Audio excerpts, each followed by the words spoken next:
यंदाचा शालेय शैक्षणिक वर्ष 1 एप्रिल पासून राज्यातील शाळांचं शैक्षणिक वर्ष 1 एप्रिल पासून सुरू करण्याच्या निर्णयाची अंमलबजावणी यंदापासूनच 2025 ते 26 करण्यासाठी शिक्षण विभाग प्रयत्नशील आहे। या निर्णयाबाबत शाळांमध्ये कुठलाही संभ्रम नाही। यासाठी सर्व अधिकाऱ्यांनी जिल्हा तालुका स्तरावर योग्य समन्वय ठेवून काम सुरू केलंय, अशी माहिती शालेय शिक्षण राज्यमंत्री पंकज भोयर यांनी पुण्यात दिली। तसेच यंदा पहिलीची सीबीएसईच्या अभ्यासक्रमानुसार उपलब्ध करून दिली जाणार असल्याचंही त्यांनी स्पष्ट केलंय। महाराष्ट्र राज्य पाठ्यपुस्तक व अभ्यासक्रम संशोधन मंडळ बालभारती इथं आढावा बैठकीवेळी राज्यमंत्री भोयर यांनी पत्रकारांशी संवाद साधला। शैक्षणिक गुणवत्ता सुधारण्याकरता शिक्षण विभागानं सीबीएसईच्या धर्तीवर अभ्यासक्रमात बदल केलेत।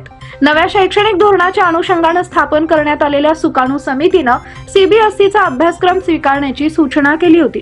त्यानुसार थोड्याफार प्रमाणात अभ्यासक्रम स्वीकारण्यात आलाय। यंदा पहिलीची पुस्तके सीबीएसईच्या अभ्यासक्रमानुसार उपलब्ध करून दिली जाणार आहेत। टप्प्याटप्प्याने पुढील बदल केले जातील, असंही त्यांनी सांगितलंय। शिक्षण विभागातील अधिकाऱ्यांकडून शाळा भेट उपक्रम राबवला जात आहे। या माध्यमातून शाळांची गुणवत्ता तपासली जाते। पीएम श्री शाळांच्या धर्तीवर राज्यात सीएम श्री शाळा सुरू केल्या जाणार आहेत। मुख्यमंत्र्यांनी या शाळा सुरू करण्याबाबत अनुकूलता दर्शवली आहे। त्यात प्रामुख्याने स्थानिक स्वराज्य संस्थांच्या शाळांचा समावेश असेल, असंही भोयर यांनी नमूद केलंय।